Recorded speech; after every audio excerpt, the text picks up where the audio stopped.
First ഒരു voice കേൾപ്പിച്ചു തരാം. അത് കഴിഞ്ഞിട്ട് അതിന്റെ വീഡിയോ വെച്ചിട്ട് വോയിസ് കേൾപ്പിച്ചു തരാം. ഭീതിപ്പെടുത്തുന്ന ശബ്ദത്തിൽ കൊച്ചി നഗരത്തിലുള്ള ഒരു ആഡംബര കാർ ചീറിപ്പാഞ്ഞുപോയി. ദുബായ് രജിസ്ട്രേഷൻ നമ്പറുള്ള കാറിനെ കുറിച്ച് മോട്ടോർ വാഹന വകുപ്പ് അന്വേഷണം തുടങ്ങി.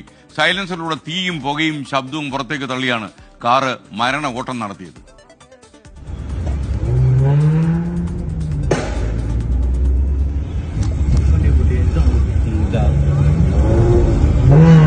ഈ കാറിന്റെ പിന്നാലെ നമ്മുടെ ആൻമരിയ സണ്ണിയുണ്ട്. Annmaria Sunny, good morning. ഇത് ആരുടെ കാറ്? എന്തിനിത് ഇങ്ങനെ വേഗത്തിൽ ഓടിച്ച് മനുഷ്യ ബുദ്ധിമുട്ടിച്ച്? പറയൂ.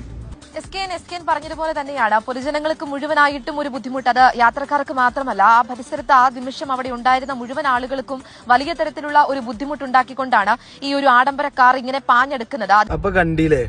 അപ്പോഴേക്ക് വീഡിയോ കണ്ടപ്പോ ഒരു സംശയം, അതിന്റെ ബാക്കിലെ പോയി വീഡിയോ എടുത്ത് പോണ ആള് ചീറി പായാതെ പോണ്.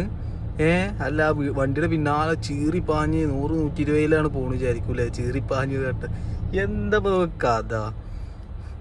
എന്താ കേട്ടിട്ട് പറയാനുള്ളത്?